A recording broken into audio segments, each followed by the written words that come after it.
Fala galera, beleza? Professor Gustavo de Biologia de novo aqui com vocês. E como eu combinei com vocês antes ali, a gente ia passar duas aulas de fisiologia. A gente viu a primeira aula de fisiologia, que tratou ali da transpiração, do estômago, condução de seiva. E agora a gente vai para a nossa segunda aula de fisiologia vegetal, onde a gente vai falar um pouquinho sobre os hormônios e sobre os movimentos vegetais, beleza? Pode não ser um assunto que desperte o maior interesse do mundo em vocês, mas cara, fica ligado porque esse assunto acaba caindo nas provas, nos vestibulares, e aí pega muita gente, porque a maioria das pessoas não dá bola para botânica, não gosta, e diz que não gosto, não vou estudar, e acaba estando mal se um vestibular cobra essa questão. Sem contar que esse será o tema, será o assunto da nossa terceira verificação de aprendizagem desse mês, então vale a pena ficar ligado, e se tiver dúvida, você já sabe, apareça nos nossos plantões online, nossas aulas online, para que a gente possa fazer algumas questões e tirar essas dúvidas. Então vamos começar o seguinte, falando dos hormônios vegetais, as plantas têm 5 hormônios, beleza? Então nós vamos ver agora os 5, vamos falar um pouquinho sobre a função de cada um deles, mas já quero te deixar ciente de que a auxina é o hormônio vegetal mais famoso, beleza? É aquele que realmente vocês vão precisar ter uma atençãozinha um pouco maior em relação aos outros hormônios que a gente vai estudar aqui nessa aula. A auxina é o hormônio mais abundante das plantas. Então ele é o que é mais bem distribuído ao longo da planta, ele é produzido em mais de uma região e vai ter um maior número de funções. Então vai ser o único hormônio que eu vou listar aqui, ó, várias funções, vai ter 2, 3 slides só para falar sobre esse hormônio. Os outros são bem mais pontuais, beleza? Então vamos lá, para começar, a auxina eu já falei para vocês, é o principal hormônio vegetal, é o que também aparece na maior parte das questões. Na verdade assim, ó, ao final dos 5 hormônios, vocês vão ver que eu vou dar um destaque para 2 deles, beleza? Nós teremos 2 hormônios que aparecem um pouco mais nas questões e eu vou dar um destaque para esses 2. O primeiro deles é a auxina, principal hormônio das plantas. Onde é que a auxina é produzida?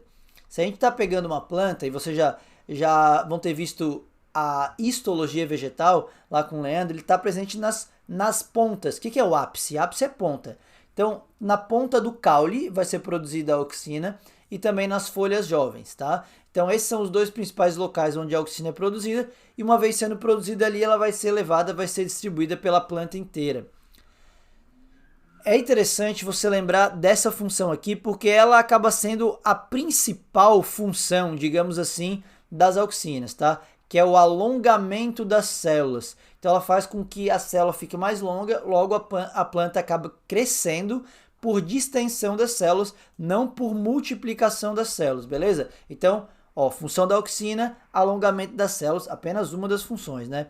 É a auxina, por exemplo, que a gente vai discutir mais para frente nessa aula, quando a gente falar de movimento, é a auxina que faz o girassol virar e curvar em direção ao sol, tá? Esse movimento vegetal, ele acontece graças à ação da auxina. Então, nessa imagem, vocês estão vendo o quê? Nessa imagem vocês estão vendo a luz batendo aqui numa semente germinando, tá? E aí, por algum motivo, essa estrutura que está germinando, essa planta, ela vai se curvar em direção ao sol, tá? Então é isso que está aparecendo na imagem A e B aqui, ó, tá? Então vamos lá, ó, plantas, controle com crescimento normal. No B, repara que tem diferente no A e no B. Eles cortaram a pontinha. E aí, quando eles cortam a ponta, então que ele chama aqui de coleóptilos, eles, aqui no C, por exemplo, aqui, ó, coleóptilos cortados e iluminados unilateralmente. Então, o que é coleóptilo? Aquela pontinha ali, ele cortou aquilo. E repara que não tem movimento. Não tem movimento nem quando corta, que é a situação C, e também não tem movimento quando aquele coleóptilo ali está coberto com um papel opaco, que não deixa passar a luz. Então você já pode se tocar que o grande segredo do crescimento está na ponta, no coleóptilo. Por que isso? Porque a gente viu que a auxina é responsável pelo crescimento e ela é produzida naquele ápice, naquela ponta. Se eu cortar aquilo, não vai ter crescimento. Eles usam muito isso para técnica de bonsai. Você já viu bonsai? Alguns podem ser que tenham um bonsai em casa.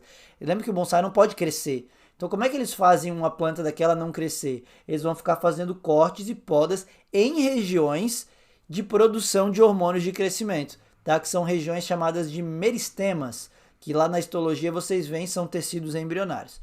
Mas beleza, então tá ali a auxina. Vamos para outras funções da auxina?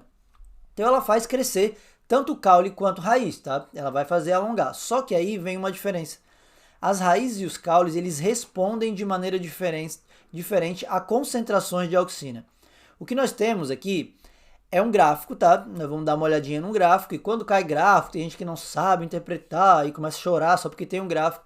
Mas, cara, vamos entender que o gráfico não é lá tão difícil assim, e eu quero te explicar ele agora. Vamos lá. Que é assim, opa, volta aqui, ó. Galera, nesse eixo nós temos a concentração de auxina. O que é AIA? AIA é o principal tipo de auxina das plantas, é ácido indolacético, tá? AIA é o ácido indolacético, que é uma auxina.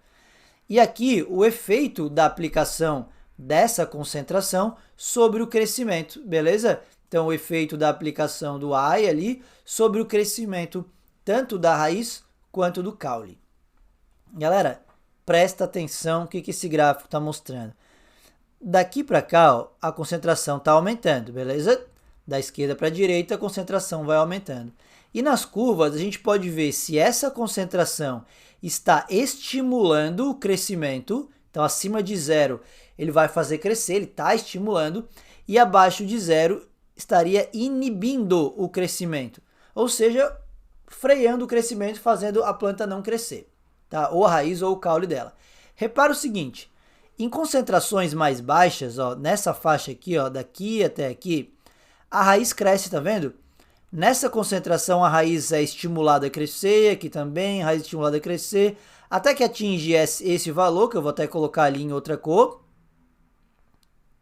Ó, até que atinge esse valor aqui, ó, que está aqui embaixo.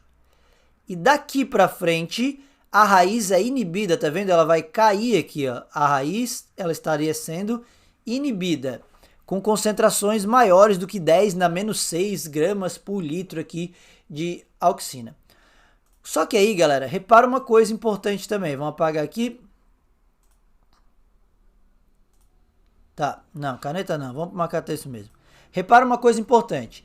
O caule, nessas concentrações aqui que estimulam a raiz, são essas concentrações mais baixinhas, o caule não é estimulado. Tá? A curva do caule começa aqui, ó. Antes ele estaria para cá, ó. Estaria para cá, assim. Então o caule começa a ser estimulado naquela mesma concentração que a raiz começa a ser inibida. Então concentrações que estimulam o caule, elas estão nessa faixa aqui, tá vendo? Até aqui, ó. Cara, então o que a gente pode tirar de conclusão analisando esse gráfico, comparando caule e raiz? Quem é que precisa de mais auxina para poder crescer? O caule. A raiz, para poder crescer, ela tem que estar em concentrações bem baixas de auxina. Muita auxina começa a fazer a raiz inibir. Por isso que aqui em cima eu escrevi para você o seguinte: as raízes são mais sensíveis à ação da auxina. O que significa isso? Pequenas variações de auxina, a raiz já vai dar uma resposta, e se varia aquilo, se aumenta muito, ela já vai parar de crescer. Tá? Então, os caules são mais resistentes à ação da auxina, eles precisam de mais, eles gostam de mais da auxina para poder crescer. Beleza, então era isso desse gráfico aqui para você. Uma coisa interessante aqui, ó, lembra que a auxina é produzida aqui na gema apical, que é aqui no ápice, aqui na pontinha? Cara, uma coisa interessante para ti é o seguinte, essa auxina, quando ela é produzida, ela começa a ser distribuída aqui pelo caule. E uma coisa que ela faz ela faz a planta crescer para cima, alongar para cima. Ela inibe as gemas laterais. O que essas gemas laterais fazem? Produzem novos galhos, novos ramos, fazem a planta se espalhar lateralmente. O nome disso é dominância apical. O que é a dominância apical? O ápice está dominando, as gemas laterais vão ser inibidas. Isso a auxina também faz. Então repara, quando a gente tem uma concentração grande de auxina, que são essas bolinhas vermelhas aqui, as gemas laterais elas são inibidas e a planta não produz novos ramos, novos galhos. Se a gente corta a gema apical, lembra que a auxina vai parar de ser produzida, porque ela é produzida ali, aí as gemas laterais elas podem começar a funcionar e produzir ali novos ramos, beleza? Então mais uma função da auxina. Então o que a gente já viu até agora? Crescimento por distensão, alongamento e também a dominância apical. Uma terceira função da auxina está relacionada à formação de frutos. Um fruto, o que é um fruto? Fruto é o desenvolvimento do ovário da flor. Ovário é essa região aqui, galera. Ó, a flor tem o ovário, vai estar aqui dentro. Quando esse ovário está aqui dentro, tá, o ovário. Quando esse ovário se desenvolve, ele vai formar a flor. Tá? Então, por que o ovário se desenvolve? Quem que estimula o ovário a se desenvolver? É a produção de auxina. Não é só a auxina, mas ela é um dos hormônios que fazem isso. Então, quando o ovário é estimulado pela auxina, ele se desenvolve e forma um fruto. Sabendo disso, o ser humano pode fazer o seguinte, ele pode aplicar artificialmente a auxina nas flores para fazer com que elas virem frutos. Então a gente vai lá, pulveriza a auxina naquele ovário, ele vai fazer o ovário virar um fruto. Para que fazer isso? Para produzir frutos sem semente. Porque lembra que quando que a planta vai produzir o seu fruto naturalmente? Depois da fecundação. Tem a fecundação, aí forma o embrião e tal. E aí o ovário vai se desenvolver e vai revestir aquela semente ali. Se a gente aplicar a auxina de maneira artificial, o ovário se desenvolve sem ter ocorrido fecundação. E aí a gente forma um fruto sem semente. Frutos sem semente são chamados frutos partenocárpicos, beleza? Então assim a gente consegue produzir uva sem semente, por exemplo, laranja sem semente, limão sem semente, e assim vai. Isso é um fruto partenocárpico, graças à aplicação artificial ali do ácido indolacético, que é a auxina. Mais uma função, portanto, para a auxina, ó. Alongamento de células, dominância apical, formação de frutos. Beleza, galera? Uma quarta e última função, falei para vocês que a auxina tinha muita função, mas é só ela, depois fica mais tranquilo. A auxina, ela também tem um efeito herbicida. O que é isso? Matar plantas. Então se descobriu que as plantas monocotiledôneas, elas são mais resistentes à ação de auxina. Então, aí eles produzem, tá? Uma auxina sintética, sintetizam uma auxina e aplicam aquilo em grandes quantidades para eliminar plantas dicotiledôneas. Por exemplo, ervas daninhas. Então eu tenho uma plantação, sei lá, de milho. Milho é uma monocotiledônea. E eu quero acabar com ervas daninhas que estão no meio, estão crescendo, estão roubando os nutrientes do solo do meu milho ali. Posso aplicar esse herbicida, que é o 2,4-D ali, que é uma auxina sintética, que ela vai eliminar apenas as dicotiledôneas, as monocotiledôneas ficam em pezinhas. Esse é um herbicida muito utilizado no Brasil, tá? Muito, muito, muito mesmo. Está entre os 3 herbicidas mais utilizados na agricultura aqui no Brasil. Fechou, rapaziada. Agora vamos para os outros hormônios. Então são 5 hormônios. O primeiro é a auxina, o único que tem essa quantidade toda de funções. Os outros são bem mais rápidos. A giberelina tem 2 funções iguais à auxina. Uma delas é o alongamento das células, tá? Alongamento das células. E a outra é a formação dos frutos. Então, essa função, ela compartilha com a auxina. Então, eu não quero que você grave bem essa. O que eu quero que você grave mesmo é isso aqui, ó. Ela é responsável pela quebra da dormência das sementes, o que é chamado de germinação. Sementes, quando estão dormentes, o embrião fica ali dentro da semente, protegidinho na sua casca, com sua reserva de nutrientes, esperando o ambiente apresentar condições boas e ideais para ele sair da semente e começar a crescer. Quando o ambiente está apresentando condições ideais, a giberelina passa a ser produzida ali na semente e ela vai estimular a quebra da dormência, que a semente comece a germinar, que é essa imagem que vocês estão vendo aqui, ó.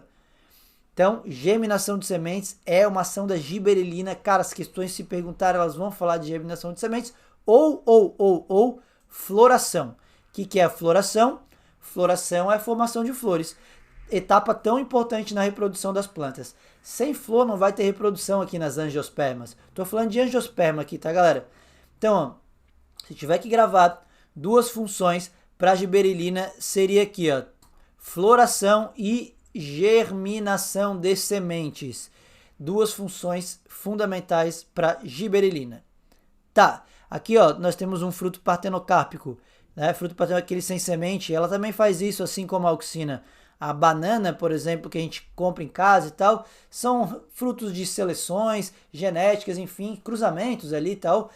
Seleções de cruzamento feitas há muito tempo, mas existem bananas com semente. Bananas selvagens, né, encontradas aí na natureza, elas possuem sementes. Olha quantas, várias sementes aqui dentro, tá?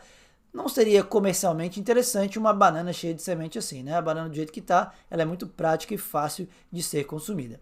Um terceiro hormônio é a citocinina.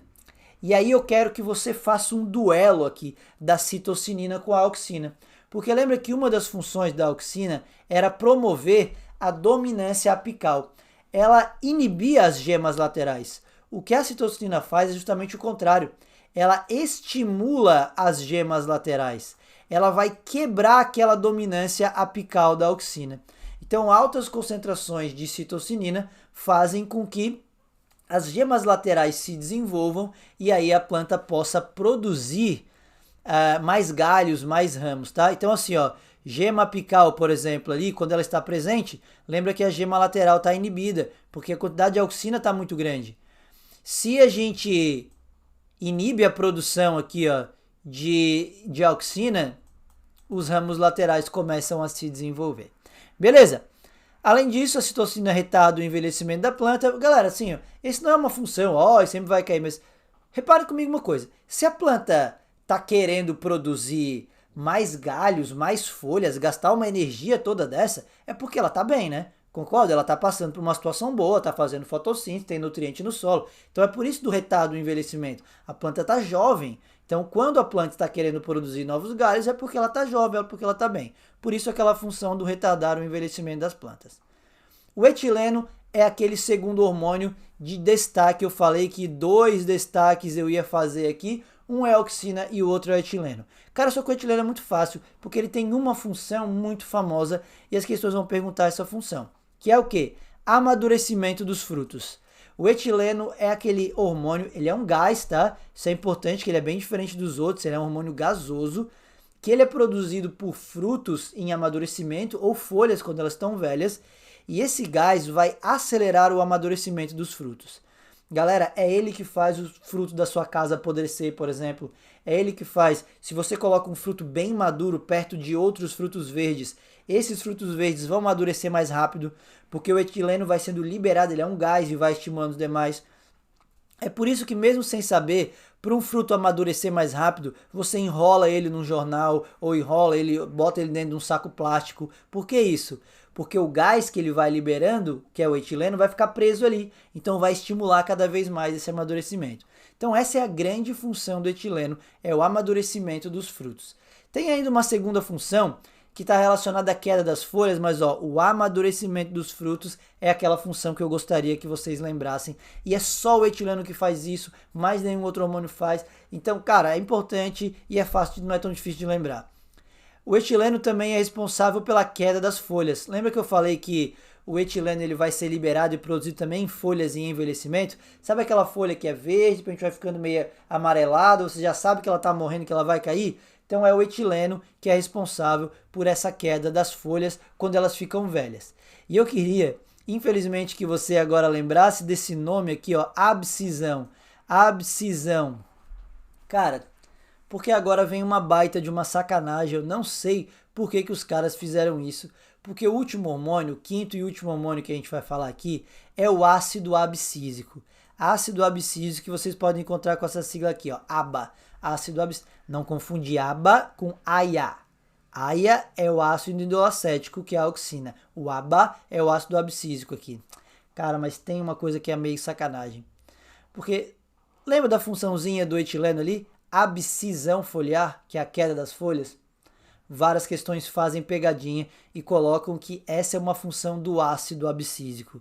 E é óbvio que a galera vai marcar que está verdadeiro. Imagina, faz todo sentido o ácido abscísico ser responsável pela abscisão foliar. Mas não é, galera. A abscisão foliar, queda das folhas, é do etileno. O ácido abscísico ele vai ser um hormônio que vai atuar num momento... Ele vai ser muito diferente dos outros. Porque todos os outros hormônios eram responsáveis por fazer a planta se desenvolver de alguma forma, crescer de alguma forma, produzir alguma coisa legal. O ácido abscísico não. O ácido abscísico a planta vai produzir quando ela está em alguma situação de estresse. Tá? Ela está com pouca água, por exemplo. Ela faz o quê? Fecha o estômago. Lembra o estômago? Que quando não tem água, quando não tem fotossíntese, ele vai fechar. Então, o ácido abscísico promove o fechamento do estômago. Lembra que o embrião pode ficar dormente dentro da semente? O que é dormente? Vai ficar ali dentro, protegido, enquanto o ambiente não tiver uma condição boa para ele sair. Quem é que vai estimular essa dormência? E a semente, dependendo da planta, pode ficar anos dormente no solo, tá, galera? Quem promove isso é o ácido abscísico. Além disso, ele vai inibir crescimento de caule. Cara, repara que as funções dele são sempre pro lado ruim, digamos assim, tá? Então é isso, cara. Mantém a dormência das sementes aqui, elas vão ficar ali dentro, bonitinha. O estômago aqui que está aberto vai ser induzido a fechar, fechamento do estômago. Tudo isso como ação do ácido abscísico. Cara, esses são os 5 hormônios que a gente tem para trabalhar. E aqui eu queria te falar uma coisa importante. Tá vendo aqui a questão dos hormônios? Nós temos aqui 5 hormônios. E eu trouxe essa imagem porque eu acho ela uma imagem bastante interessante em relação a um resumo geral. Então repara o que nós temos, tá? Nesse ciclo como um todo aqui. Nós temos... Vamos começar por onde? Germinação, pode ser? Então vem comigo. Ó. Sementinha tá aqui, ela vai germinar. Lembra quem é que fazia a germinação? Giberelina. Giberelina quebra a dormência da semente e promove a germinação.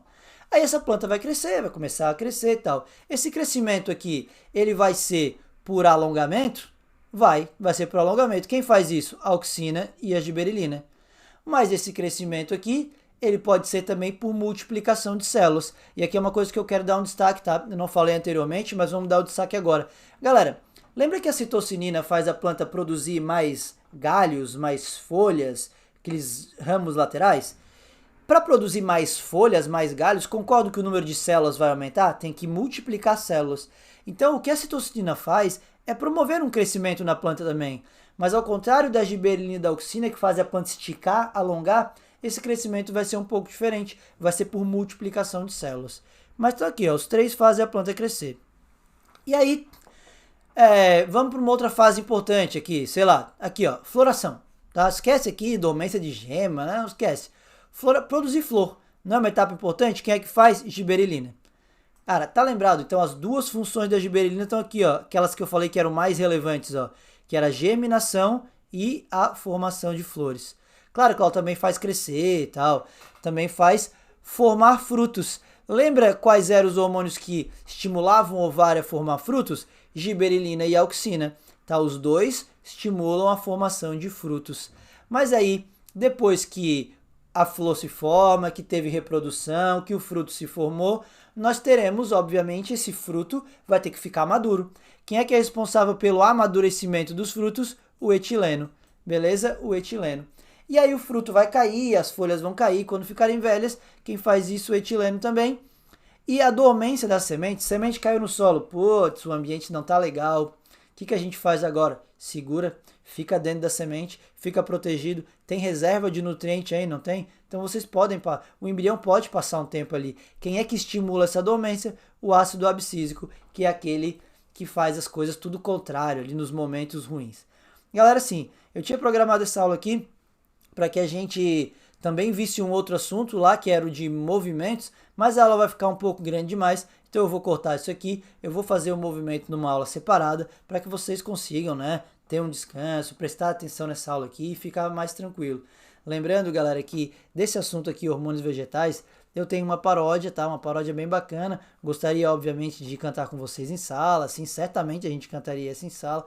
Quem sabe eu não marco aí um momento ao vivo, eu encontro uma live para que vocês possam cantar aí junto comigo, mas por enquanto eu vou deixar o link, tá lá no plural para vocês, dessa minha paródia. Eu acho que ela ajuda bastante a resumir esse quadro que tá agora, vocês estão vendo ali, ó, esse slide.